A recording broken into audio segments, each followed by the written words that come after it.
Oi, gente, bem-vindos ao meu canal. Eu sou Valesca e aqui vamos mergulhar no mundo dos livros que vão nos ajudar a entender mais sobre educação de filhos. Se você quer acompanhar a leitura de alguns trechos destes livros, fiquem aqui comigo. Toda semana vou trazer a leitura de trechos dos livros que estamos lendo lá no meu grupo de WhatsApp.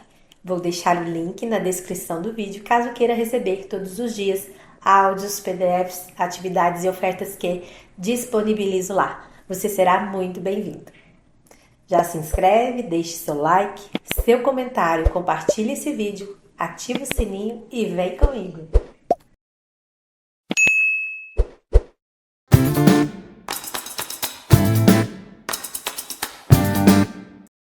As mentiras dos pais. Às vezes as famílias têm segredos que, na prática, são mentiras. Você pode nem se sentir dessa forma, pode pensar que está apenas suprimindo informações de que a criança não precisa ou que podem ser até prejudiciais. Mas quando uma família esconde informações ou existem mentiras dentro do ciclo mais íntimo, mesmo se seus membros não souberem a verdade da situação, isso pode ter um impacto. No fundo, nós conseguimos sentir se algo não é verdadeiro e aberto. Se você está contando mentiras ou omitindo informações para proteger as crianças de alguma realidade, o que está fazendo é enfraquecer os instintos delas. Está dizendo a elas algo diferente do que estão sentindo. Isso não será agradável para elas e, se não conseguirem articular esse desconforto, é provável que venha à tona na forma de comportamentos inconvenientes. O seguinte estudo de caso foi usado na minha formação como psicoterapeuta para me ensinar sobre esse fenômeno. O senhor e senhora X foram a um psicoterapeuta, o Dr. F, para falar sobre o filho deles, A, que era um adolescente. O comportamento de A, segundo os pais, estava fora de controle. Ele estava matando aulas, usando drogas e álcool, ficava rabugento e taciturno e andava roubando dinheiro da bolsa da mãe. O que eles queriam do terapeuta era um conselho sobre como fazer com que o garoto andasse na linha. O Dr. F explicou para eles que quando um filho chega à adolescência, sente a necessidade de se distanciar dos pais, de formar ou entrar para uma nova tribo. Quando ele sente que estabeleceu uma identidade separada dos pais, não precisa se afastar tanto e as coisas se acalmam. O casal X insistiu que o comportamento de seu filho ia além disso. O Dr. F pediu um histórico da infância de A. Os X apresentaram uma descrição de A como um garotinho normal e feliz que pareceu forçada, vazia e sem muitos detalhes. Os X,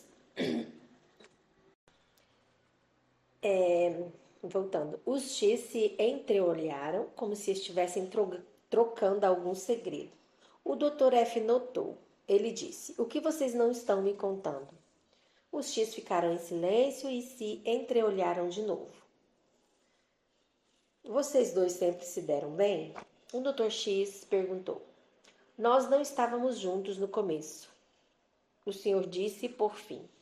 Sua esposa olhou feio para ele. "Vocês se separaram quando ele era pequeno?"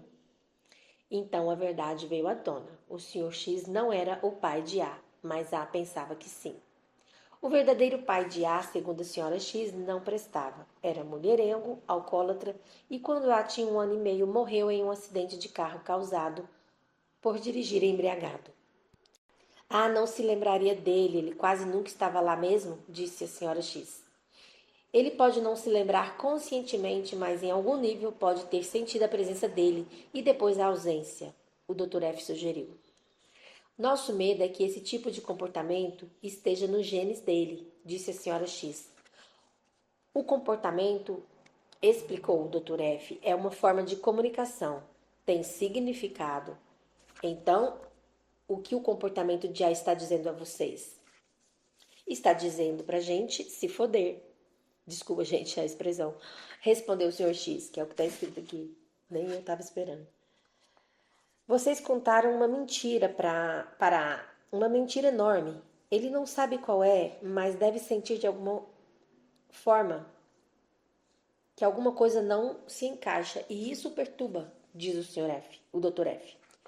Nós não mentimos, só não contamos para ele, justificaram os X. Ainda fica se justificando, meu Deus.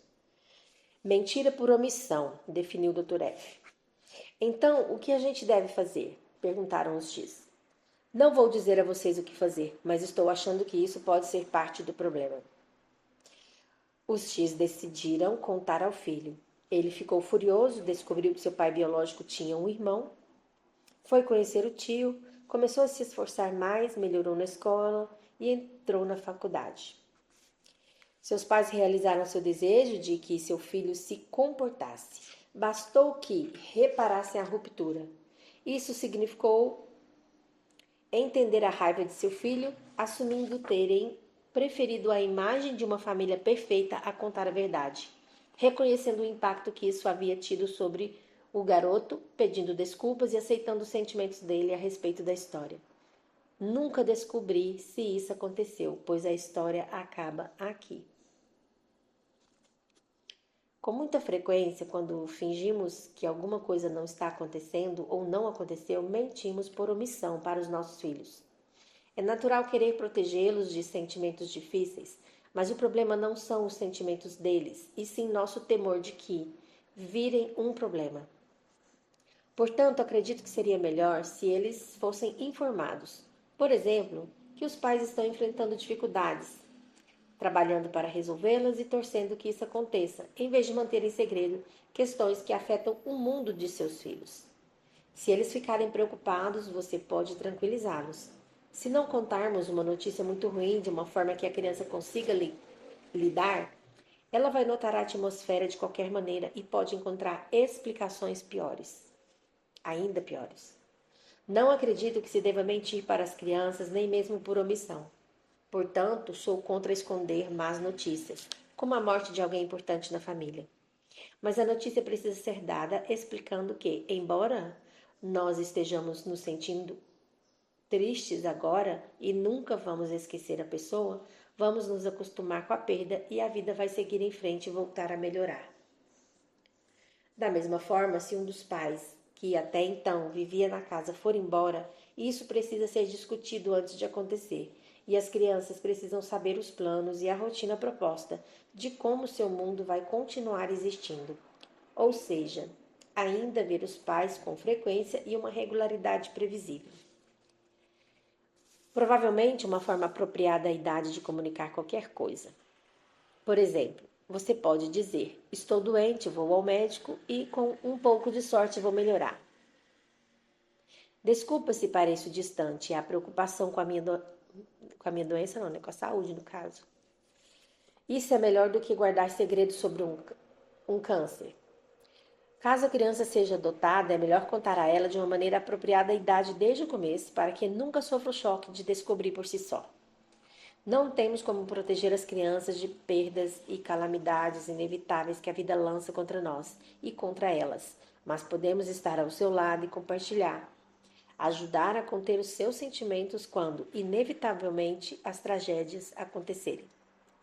Todas as crianças precisam da confirmação de que são importantes, de que são queridas e amadas, não apenas com palavras ocasionais, mas com demonstrações de amor, com a maneira como seu rosto se ilumina quando as vê, no dar e receber de suas interações, na inclusão delas em sua vida e no prazer de aproveitar a sua companhia e de gostar de estar com elas. É difícil fazer isso plenamente se você estiver escondendo alguma informação que as afete. Elas têm o direito de saber. Aí o próximo áudio, amanhã, será sobre a mentira dos filhos. Para os pais não ficarem aí tão desconfortáveis, né? Porque os filhos também mentem, né? Não só os pais, ok? Então a gente se vê amanhã no próximo áudio. Tchau, tchau. Em uma reunião de boas-vindas na escola de ensino médio da minha filha, a diretora Margaret Connell falou sem rodeios para os pais. Seus filhos vão mentir para você. Eu pensei, minha filha não vai, temos uma ótima relação. E ela continuou, mesmo se você pensa que seu filho conta tudo para você. Ele vai mentir quando estiver na adolescência e o papel de vocês é não dar muita importância a isso. Eita. Quando perguntei a Margaret sobre isso anos depois, ela me disse: todo mundo mente. De todas as coisas ruins que fazemos, mentir é a mais comum e aquela em que menos pensamos. Mas, por algum motivo, os pais parecem colocar esse pecado acima de todos. Se a criança fez algo que não deveria, talvez algo relativamente trivial, e disser que não, os pais dizem: eu conheço meu filho. Ele tem seus defeitos, mas mentir, sei que não mentiria. E o problema é que isso encurrala a criança e significa que, qualquer que seja o problema, nunca se chega à sua raiz. Todas as crianças mentem, todos os adultos mentem também. É ótimo quando não mentimos, porque isso nos dá a chance de estabelecer um diálogo de verdade e uma intimidade real. Mas todos fazemos isso e não deveríamos tratar nossos filhos como grandes pecadores quando fazem isso também. Afinal, damos muitas mensagens contraditórias aos nossos filhos sobre mentiras e quando são aceitáveis em nossa cultura. Falamos para não mentirem, mas também dizemos para agradecerem o cachecol feio que a vovó tricotou para eles no Natal pelo terceiro ano seguido. Se pararmos para pensar, as crianças precisam aprender uma lição complicada sobre quando é apropriado mentir. Nesse caso aqui faz sentido, né, gente? Mente para uma coisa, mas não mente para outra. Mente para poder agradar a vovó, né? Porque você não vai falar na cara dela que não gostou do cachecol. Enfim, de certa forma, tá aprendendo a mentir, né? Vamos lá. Os filhos veem os pais contar mentiras o tempo todo. Ouvem, por exemplo, a mãe pedir ao marido que fale aos colegas que ela não pode ir à festa do trabalho dele, sendo que a resposta correta é que ela não quer ir. Não existem motivos para seus filhos acreditarem que os pais nunca mentiriam para eles se os veem se comportando dessa forma, revelando-se capazes de persuadir outras pessoas de que, na verdade, é diferente do que é. Se você pensar sobre mentiras, é algo notável para uma criança fazer. Primeiro, ela tem de conceber uma realidade alternativa e dizer: isso aconteceu. Depois, precisa manter isso em mente junto com o que de fato ocorrer. Além disso, deve distinguir entre as duas para mentir direito e então precisa levar em consideração o que o outro está pensando e o que o outro pode saber. Uma criança de colo pode praticar algum comportamento desonesto, como dar para o cachorro alguma comida que não quer, mas só começa a mentir dessa forma, como descrevi, por volta dos 4 anos. A partir daí, sente que ganhou um novo superpoder. Uau, posso inventar coisas e as pessoas vão acreditar em mim. Isso é incrível. Com muita frequência, as crianças mentem porque os adultos em sua vida julgariam mal e se irritariam com a verdade. Algumas são mentiras para não se meterem em encrencas, outras mentiras de faz de conta ou para agradar os adultos ou fazer os outros se sentirem bem, que é no caso da avó ali, né, do cachecol. Às vezes as crianças contam uma mentira para revelar uma verdade emocional. Quando perguntam o que há de errado e elas não sabem explicar, inventam a narrativa que corresponda a seus sentimentos. Um dia na creche, quando Flo tinha 3 anos, ela não parecia animada como de costume. A professora perguntou a ela se havia algum problema. Ela respondeu: meu peixinho dourado morreu. Na hora da saída, a professora comentou essa conversa comigo e eu disse: ah, nós nunca tivemos um peixinho. Ao pensar nisso, me dei conta de que ela estava contando uma verdade de outra forma. Uma tia minha, muito querida, havia falecido e eu naturalmente estava triste com isso. Flo deve ter me visto chorar. Posso não ter me interessado tanto por aquilo em que ela estava concentrada. Talvez eu não tenha ouvido quando ela falou comigo e, de modo geral, embora estivesse por perto, eu não estava tão presente e disponível para ela. Talvez ela tenha equiparado a falta que sentia do meu comportamento normal ao valor de um peixinho dourado. Ou, o que é mais provável, Flo conseguia conceber e lidar com a morte de um peixinho dourado, mas essa coisa enorme e terrível que era o meu luto precisava ser reduzida ao valor de um bichinho de estimação, para que ela soubesse como lidar com a situação. Falei para a professora o que pensei que realmente havia acontecido. Pode ser mais fácil para uma criança se agarrar a uma fantasia do que enfrentar a verdade. E precisamos respeitar isso. Quanto mais colocamos os nossos sentimentos e os dos nossos filhos em palavras, menos eles terão de mentir para transmitir sua verdade emocional. Isso exige anos de aprendizado. Às vezes, a mentira de fantasia é uma forma que a criança encontra de se reconfortar. E devemos, assim como em todo comportamento anômalo, observar com atenção para entender os sentimentos por trás daquilo, em vez de condená-la por mentir.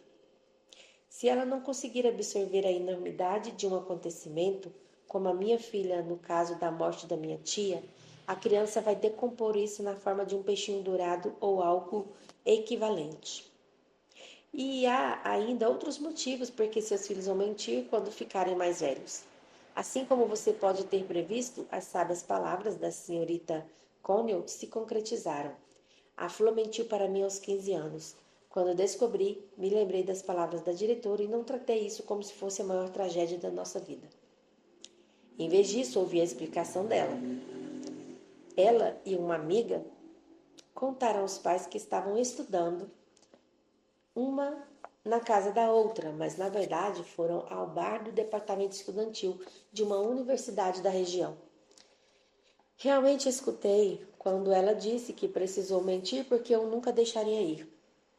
Era a verdade, respondi. Eu não teria deixado, porque era ilegal. Além de as duas não terem idade para beber, era um bar privativo no qual elas não tinham o direito de entrar. Mas continuei.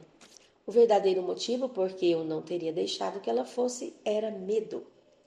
Eu me senti assim porque, quando tinha 15 anos, tive aventuras parecidas e não contei aos meus pais a respeito. E nas minhas escapadas eu me coloquei em perigo e somente por sorte consegui me safar. Expliquei que não estava pronta para deixar que ela corresse o perigo em que eu havia me colocado na sua idade, bebendo demais e tentando impressionar pessoas mais velhas que julgava serem mais sofisticadas do que eu e perdendo a cabeça.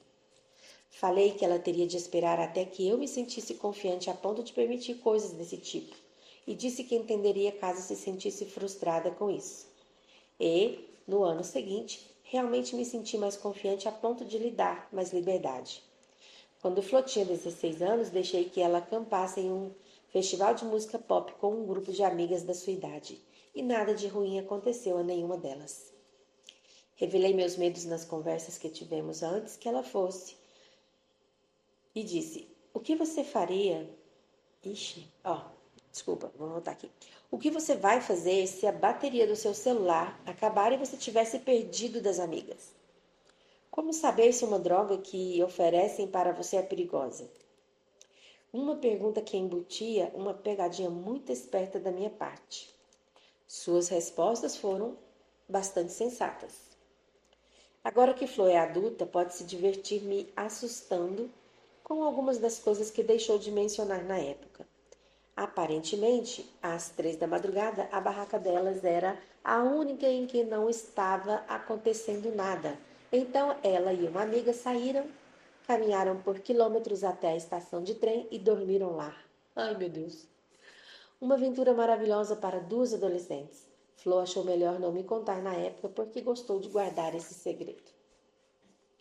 É melhor se você não reagir de maneira exagerada ao que seus filhos fazem e contam, pois não dramatizar torna mais provável que vocês mantenham as vias de comunicação abertas.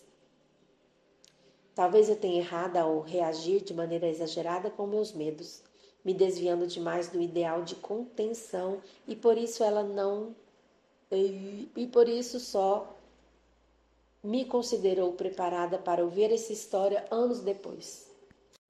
Ao criar um adolescente, lembre-se como foi ser um, sofrendo com as restrições que seus pais impunham para tentar impedir que os medos deles se concretizassem. Os adolescentes precisam guardar segredos sobre algumas coisas, como a história relativamente inofensiva da minha filha. Precisam dessa privacidade para desenvolver sua própria identidade. Os adolescentes também podem mentir ou omitir para criar um espaço para eles. Não que estejam necessariamente tramando algo terrível, só querem guardar alguma coisa para si ou para seu grupo de amigos porque estão se distanciando da tribo da família e dos pais e formando sua nova tribo. O seu objetivo deve ser manter essas vias de comunicação abertas desde a primeira infância até a fase adulta. É importante que a criança sinta que pode contar com você e dessa forma contar a verdade, que todos os sentimentos dela serão aceitos, mesmo se, ou especialmente se, você considerar esses sentimentos e atitudes inconvenientes. Se você não for uma pessoa com que ela se sinta segura em conversar, a quem vai poder recorrer quando, por exemplo, sofrer bullying na escola ou se sentir assustada com as insinuações do professor de judô. Eita, meu Deus, eu me perdi aqui de novo. Isso é uma pergunta. Mas não parece uma pergunta, peraí. Agora entendi, olha. Se você não for uma pessoa com quem ela se sinta segura em conversar, né? Aqui tinha que ter uma vírgula. A quem vai poder recorrer quando, por exemplo, sofrer bullying na escola ou se sentir assustada com as insinuações sexuais do professor de judô? Você precisa aceitar os sentimentos de uma criança sem dramatizar o que é mostrado e contado, sem julgar e ajudando a encontrar possíveis soluções aos problemas em vez de dizer imediatamente o que ela deveria fazer. Estamos no mundo há mais tempo do que nossos filhos e às vezes, quando eles nos contam algo, é tentador dizer o que deveriam fazer, mas, se possível, precisamos nos segurar para poder estimular a confiança deles em vez de tirar sua autonomia. Se você agir mais como uma caixa de ressonância do que como um oráculo, é mais provável que eles continuem contando a verdade. Se uma criança mente ou pratica algum outro comportamento que você gostaria de mudar, em vez de reagir, observe os motivos e sentimentos por trás da mentira ou do comportamento.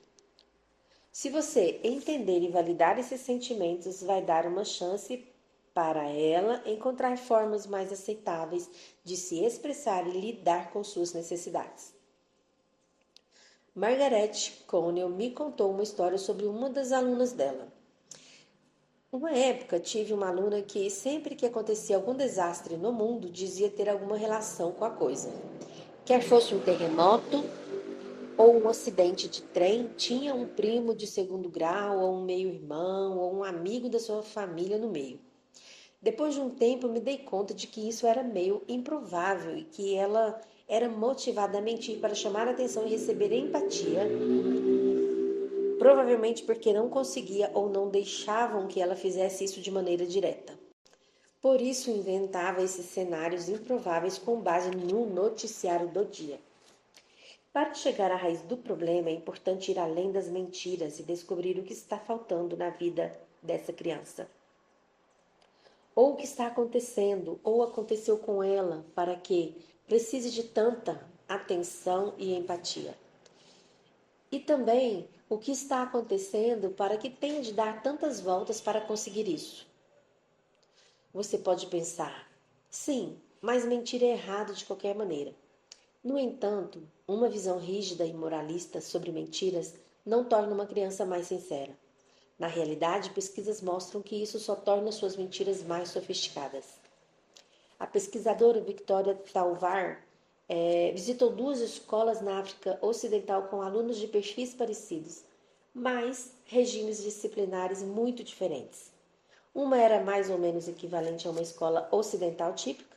Se você fez alguma coisa errada, como mentir ou não fazer seu trabalho direito, recebe orientação sobre como agir da próxima vez em uma conversa, em particular com o professor, e talvez um castigo no fim da aula. A outra escola era mais punitiva. As crianças eram levadas para fora e levavam uma surra por mau comportamento. Eita! Na escola?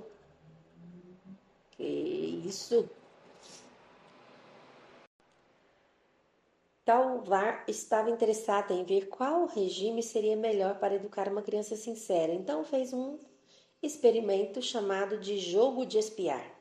Ela chamava uma criança para a sala e dizia: Você vai se sentar ali olhando para a parede. Vou trazer 3 objetos e ficar atrás de você. Você tem de adivinhar qual é o objeto pelo barulho que ele faz. No terceiro objeto, ela fazia uma pegadinha e tocava um barulho completamente diferente, como o de um cartão de aniversário musical quando o objeto era uma bola de futebol. Antes de perguntar a resposta da criança, ela dizia: Vou precisar dar uma saidinha rápida. Não olhe para trás. Quando voltava, ela dizia: Você não espiou, espiou? As crianças sempre respondiam: Não. Depois ela perguntava: Qual era o terceiro objeto? Quase todas as crianças diziam: É uma bola de futebol. Porque elas tinham espiado. Quase todas tinham. Então perguntava: Como você sabe disso? Você espiou? E nesse momento ela conseguia medir o quanto e com que eficiência as crianças mentiam. Na escola, com o regime não tão rígido, algumas crianças mentiam, outras não. Mais ou menos uma mesma proporção que ela havia encontrado quando fez o teste em outros países. Mas os alunos na escola com regime punitivo eram todos rapidíssimos em inventar mentiras e todos eram muito convincentes. Portanto, involuntariamente, ao castigar de forma severa a mentira, a escola havia se tornado uma máquina eficientíssima de produzir mentirosos. Algo que a diretora da minha filha, Margaret Connell, sabia desde o começo. Quando seus filhos mentirem, e eu digo quando e não se, lembre-se de todos os motivos para mentir. É um estágio de desenvolvimento. Ele está imitando você, está criando seu próprio espaço particular, está mentindo para comunicar um sentimento, para evitar a punição ou para não ficar triste. Se a mentira for um problema, é melhor resolvê-lo e descobrir o que está por trás da mentira em vez de agir de maneira punitiva. Isso só vai transformar o seu filho em um mentiroso melhor. Quanto mais julgar e castigar, mais vai impedir seus filhos de se abrirem com você.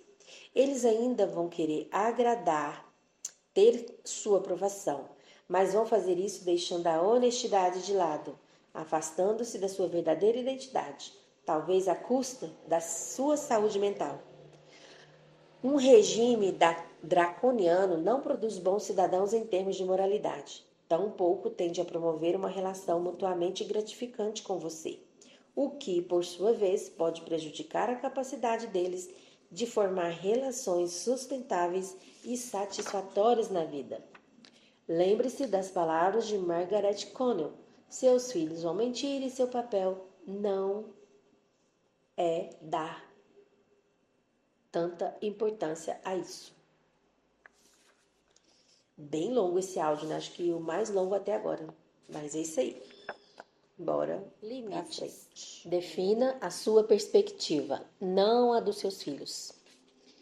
As crianças, assim como todos nós, precisam de amor e limites, não um ou outro. Limites são importantes para qualquer relação. O limite é uma linha metafórica que você não permite que a outra pessoa ultrapasse. Além dessa linha está o fim da sua paciência. E caso alguém a atravesse, você perde a calma e não consegue mais lidar com a sua frustração. Por isso que é bom definir um limite antes do fim da sua paciência. Um exemplo de um limite é dizer algo como: Não vou deixar que você brinque com as minhas chaves, e levar as chaves embora. O limite é afirmado com calma, mas também com firmeza. Quando você perde a paciência, não tem esse controle e pode reagir de uma forma que assusta a criança, talvez arrancando a chave da mão dela e gritando. Às vezes, os pais acham difícil impor limites. Por exemplo, quando uma criança muito desejada nasce depois de vários abortos naturais, uma fertilização in vitro ou até, em algumas circunstâncias trágicas, da morte de outro filho. Os pais podem ficar tão cegos de amor por esse milagre que perdem de vista seus próprios limites e veneram sua prole como se fosse um deus. Seus limites, seus filhos não vão descobrir. Sem limites, gente, perdão, eu já comecei a gravar esse áudio umas 2 vezes. Mas eu não vou voltar. Sem limites, seus filhos não vão descobrir até onde vai a sua paciência ou a dos outros. E, se você crescer acreditando que é todo poderoso, pode ir além de uma autoestima saudável e chegar à autoilusão. Todos precisamos de limites para termos algum tipo de estrutura que nos apoie em nossa vida e dessa forma possamos aprender a viver juntos. E as crianças não são uma exceção. Crie o hábito de definir um limite descrevendo o seu ponto de vista e não o da criança. Como? Não posso deixar você ficar com a minha chave. Em vez de falar, já falei que você não é confiável a ponto de poder ficar com as chaves. Mesmo se você tem um bebê que não consegue entender palavras ainda, definir as situações dessa maneira é um bom hábito. Mais tarde, quando depois você estiver impondo um limite para um adolescente, ele vai aceitar melhor algo como: preciso que você volte antes das 10 para nós não ficarmos preocupados. Do que você é moleque demais para ficar na rua depois das 10. O texto a seguir vem de um e-mail de uma amiga com quem eu tinha acabado de compartilhar minha teoria de definir a nós mesmos e não a nossos filhos. Noite dessas, em vez de dizer vai escovar os dentes, vai escovar agora, já falei 4 vezes, não vou falar de novo, vou tirar sua hora de computador se não for escovar agora, e assim por diante, eu disse: estou muito cansada hoje e estou ficando muito cansada de ouvir minha própria voz enchendo sua paciência sobre escovar os dentes. Você pode ir, por favor? E ele foi. Eu amo aquele menino. Fim do e-mail, né? Que ela falou que recebeu da amiga. A amiga estava relatando que ao invés de falar daquela primeira forma, ela falou da segunda e a criança obedeceu. Enfim, você quer que seus limites sejam efetivos, então não faça ameaças vazias. Antes que se comprove que a ameaça é vazia, é uma situação assustadora demais e, portanto, capaz de quebrar o processo de raciocínio de uma criança em vez de ajudá-la a aprender a respeitar. E, depois que ela descobrir que suas ameaças podem não ser cumpridas, não vai conseguir levar você a sério. Portanto, cumpra o que diz. Não ceda e não devolva as chaves, ou seja lá o que for. Isso pode causar um acesso de choro, mas é possível agir de maneira empática com a frustração da criança e continuar com sua chave e o seu limite. Com bebês e crianças pequenas, os limites são definidos pegando a chave. Ah, meu Deus, como pode melhorar? Com bebês e crianças pequenas, os limites são definidos pegando a criança no colo e tirando-a de perto daquilo que você não quer que ela faça ou atrapalhe. Isso pode ser feito de maneira respeitosa. Respeitar uma criança não é o mesmo que a mimar. Por exemplo, você pode dizer: não é seguro provocar o cachorro, então vou tirar você de perto dele. Mesmo que a criança não tiver aprendido a falar ainda, falando com um tom firme e gentil e a removendo fisicamente do que estava fazendo, você pode ensiná-la pouco a pouco que desaprova aquela conduta. Ou pode ser: tirei você da sala para não fazer barulho enquanto tinha alguém fazendo um discurso. Ela pode não entender o que você diz, mas vai começar a aprender em um nível corporal o que é ou não apropriado. Se uma criança estiver usando um teclado de brinquedo como arma, você pode mostrar e explicar que os teclados são para tocar e não para bater ou atirar. Nesse caso, você pode dizer: a menos que você toque o teclado em vez de usar para bater no seu irmão, vou ter que levá-lo embora. Se o comportamento inapropriado se mantiver, você tira o teclado. Sem discussão. Fale de maneira calma, gentil e firme. Faça o que diz que faria e seja coerente. A vantagem de não fazer ameaças vazias, de cumprir a remoção física, é que seus filhos aprendem a levar você a sério. Você é uma pessoa que fala sério. O que me surpreendeu no uso dessa tática foi que, quando a criança cresceu demais para ser removida fisicamente da situação, ela já aprendeu que você cumpre o que promete e por isso faz o que for pedido. Ou faz o que é pedido, né? Como se você ainda a pudesse pegar no colo. Se você já passou do estágio de conseguir pegar a criança no colo, é importante definir limites a partir de sua perspectiva e não dela. E não entrar em guerras de motivos. Mais adiante aqui ela tem exemplos, né, na página 220.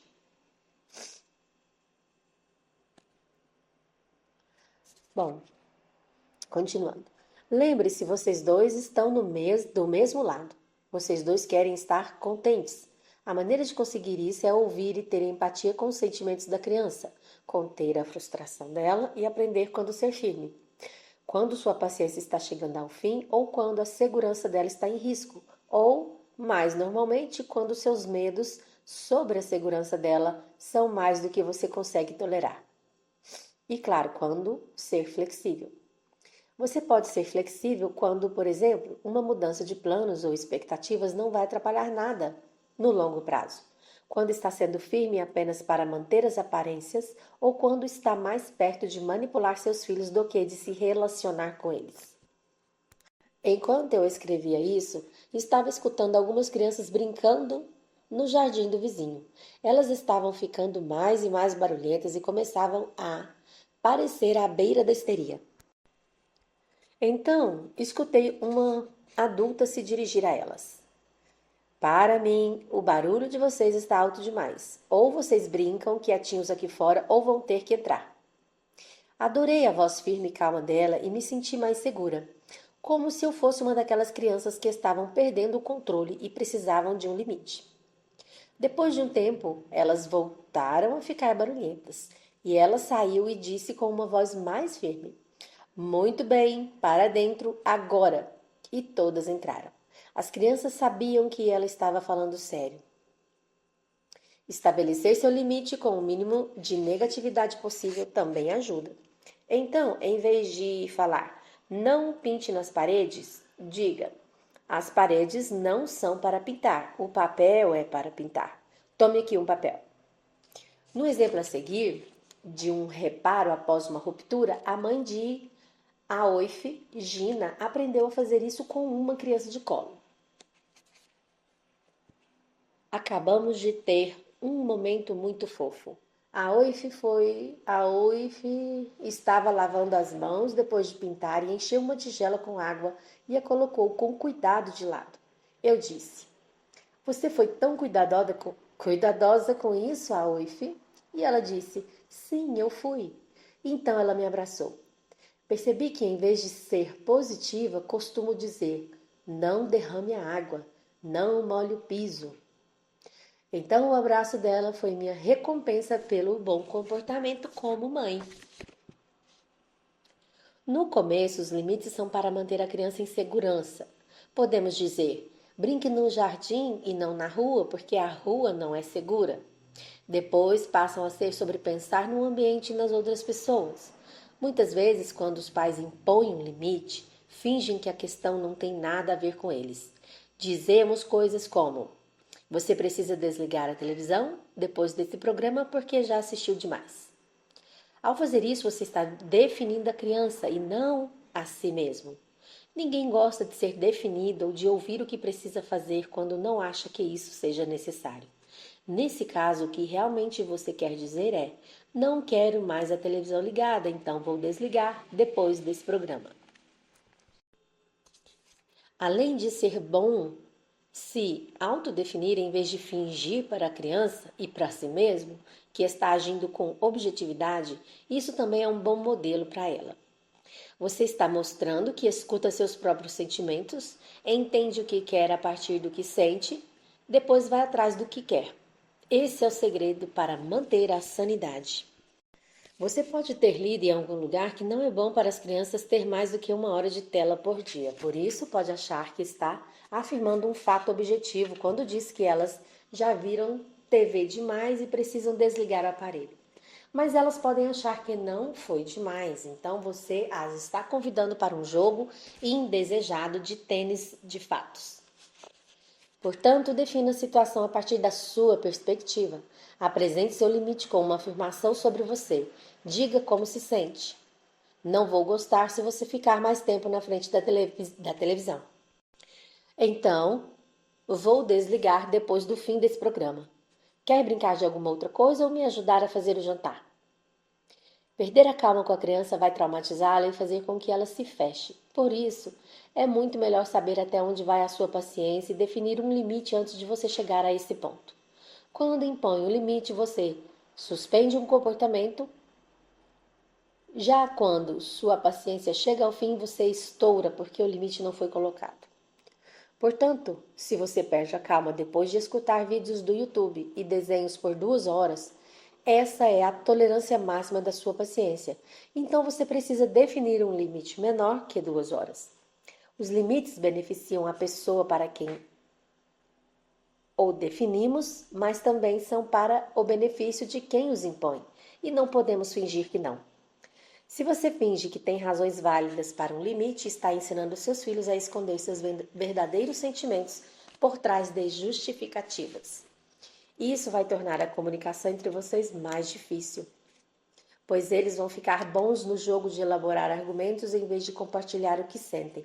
E é o que acontece com a gente hoje, né? A gente não tem, né, coragem, por exemplo, de dizer não, muitas pessoas, né? E aí a gente fica naquele jogo de justificativas e desculpas. Tá aí a raiz, né, desse problema. Penso eu, é a minha opinião, né? Não sei se vocês concordam. As conversas mais difíceis entre pais e filhos sobre sexo e pornografia, sobre redes sociais, sobre estresse e pressões e sentimentos vão ser muito mais difíceis a menos que desde o começo você tenha criado o hábito de falar sobre seus sentimentos e ouvir os deles e levá-los a sério. Esse áudio é longo, hein, gente? Mais um longo aqui que vai bater recorde. Se inventar motivos para os limites, mesmo quando parecem lógicos, você vai enfrentar vários problemas. Mas o papai me deixa ficar acordada até às 8 e você diz que preciso dormir às 7h30. Quem tem razão? A criança vai se perguntar. A verdade nessa situação pode ser: o papai não liga se você ficar acordada até às 8, mas eu sim. E agora quero você na cama às 7h30 porque tem um programa que quero ver às 8 sem ser perturbada. Devemos ser honestos com os nossos filhos e isso significa compartilhar nossos sentimentos com eles e não fingir que não temos nenhum. Nossos sentimentos e preferências pessoais inevitavelmente interferem em uma decisão, como a hora em que eles devem ir para a cama, e não devemos não devemos fingir que não. Do mesmo modo, as crianças podem ficar com raiva se as regras parecerem mesquinhas. Em uma família, o filho mais velho era autista. Ele precisava saber o que iria acontecer e quando, e tudo tinha de acontecer naquela hora e ser igual todos os dias. Os pais criaram os 2 filhos seguintes com a mesma rotina e as mesmas regras porque achavam que seria injusto se dessem aos mais novos uma flexibilidade que o mais velho não teve. John precisava dormir às 8 quando tinha 12 anos, então você também precisa dormir às 8, eles diziam. Se você for inflexível e se recusar a ver cada criança como um indivíduo, elas vão pouco a pouco começar a acumular rancor contra você e contra o irmão. E rancor é garantia de problemas futuros. A regra geral para definir um limite é definir a sua perspectiva e não a da criança, como eu já disse. Por exemplo, suponha que seu filho está tocando uma música muito alta e está atrapalhando você. Ele está concentrado e se divertindo. Você, por outro lado, está começando a ficar com raiva. Em outras palavras, está chegando ao fim da sua paciência. Defina sua perspectiva descrevendo como se sente em vez de definir a do seu filho. Diga: estou achando sua música alta demais. Gostaria que você baixasse o volume, por favor. Em vez de: essa música está muito alta, baixe o volume, por favor. Meus pais nunca diziam como estava se sentindo quando me davam ordens ou impunham limites. E lembro que isso era frustrante. Eu nem sempre conseguia identificar o motivo, mas algo não parecia real naquilo, e isso me deixava brava e solitária. Decidi que quando eu tivesse filhos, faria as coisas de um jeito diferente. Seria honesta, falaria a verdade. Não que não fosse um risco admitir meu egoísmo quando eu contasse para minha filha que estava com frio e entediada e que por isso queria ir embora do parquinho. Mas deu certo. Com o meu exemplo de dizer como eu me sentia e o que queria, minha filha aprendeu a fazer o mesmo e não entramos em guerras de motivos. O que é uma guerra de motivos? É quando você joga o tênis de fatos. e finge que os sentimentos não interferem nem um pouco em uma decisão até que a situação se transforma em uma guerra ou um impasse. Vou dar um exemplo. O adulto fala: a gente precisa ir porque tenho que fazer o almoço. A criança responde: não, não precisa. A gente pode comer o que sobrou de ontem. Aí agora vamos fazer aquele bate, né? Aquele ping-pong. O adulto fala: está na hora de ir para casa almoçar de qualquer maneira. Eu não estou com fome e tem maçãs na mochila se quiser. Você precisa almoçar direito e vamos para casa e ponto. Aí a criança, né? Boá, boá, boá, cai no choro. Se você sempre se envolve em batalhas como essa, é porque ensinou aos seus filhos as regras do tênis de fatos. Você pode pensar que é melhor ou que soa menos egoísta dar um motivo que envolva a criança. Está na hora de você almoçar. Mas se esse não for o verdadeiro motivo para querer ir embora do parquinho, por exemplo, o verdadeiro motivo é que você quer almoçar. Abre-se espaço demais para ela argumentar. Não há como discutir que você quer almoço. A maneira como saímos de guerras de motivos é descrever como você se sente e dizer o que quer. É mais fácil negociar quando todos compartilham seus sentimentos em vez de fingir que tudo tem um motivo. Então tente a seguinte abordagem. Adulto: precisamos ir agora porque quero almoçar. Criança: não quero ir. Sinto muito que você não queira ir, mas vou ficar de mau humor se não almoçar. Vou dar mais 2 minutos para você terminar sua brincadeira e depois vamos embora. Dê o tempo que disse que ia dar e depois cumpra o que disse. Lembro de ter uma surpresa muito agradável um dia quando eu disse para a minha filha que estava ficando com frio e entediada no parquinho. Então, sairíamos em 5 minutos e ela facilitou as coisas para mim dizendo: podemos sair em 2 se quiser.